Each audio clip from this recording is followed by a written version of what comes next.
ఇవాళ ఇంట్లోనే జీడిపప్పు చిక్కీ చేసుకుందాం. సో ఇది చాలా ఈజీగా అయిపోతుంది, మనకి పల్లి పట్టీలాగా అంత టైం పట్టదు, పాకం కూడా చాలా సింపుల్. సో దీని గురించి మీరేం చేయాలంటే ఒక 2 whole cups క్యాష్యూస్ తీసుకోవాలి. ఫస్ట్ కొంచెం నెయ్యి వేయండి, నాన్ స్టిక్ ప్యాన్ అయితే మీకు బెటర్ దీనికి. సో నేను 2 full cups క్యాష్యూస్ వేసాను. ఇవి వేసి బాగా ఫ్రై చేయాలన్నమాట.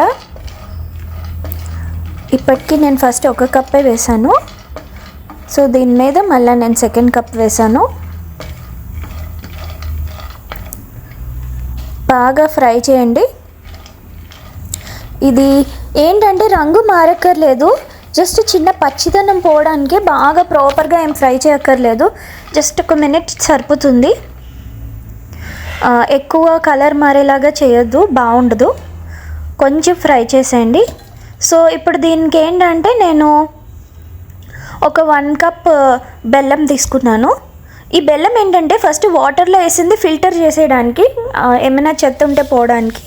సో దీని మీద కొంచెం షుగర్ ఎక్కువ వద్దు, వేస్తే మంచి టేస్ట్ ఉంటుంది, కొంచెమే వేయండి. సో ఇప్పుడు ఏంటంటే బెల్లంలో చాలా కొంచెం వాటర్ వేసి పాకం తీయాలి. ఇప్పుడు యాలక పొడి వేసాను మంచి ఫ్లేవర్ కోసం. సో మనకి ఏంటంటే ఇది లేతగా ఉన్నప్పుడే తీసేయచ్చు, బాగా మనకి పల్లి చిక్కీలాగా అంత ముద్రక్కర్లేదు. సో ఇందులో క్యాష్యూస్ వేసేసి తిప్పేయడమే, అంతే, అయిపోయింది.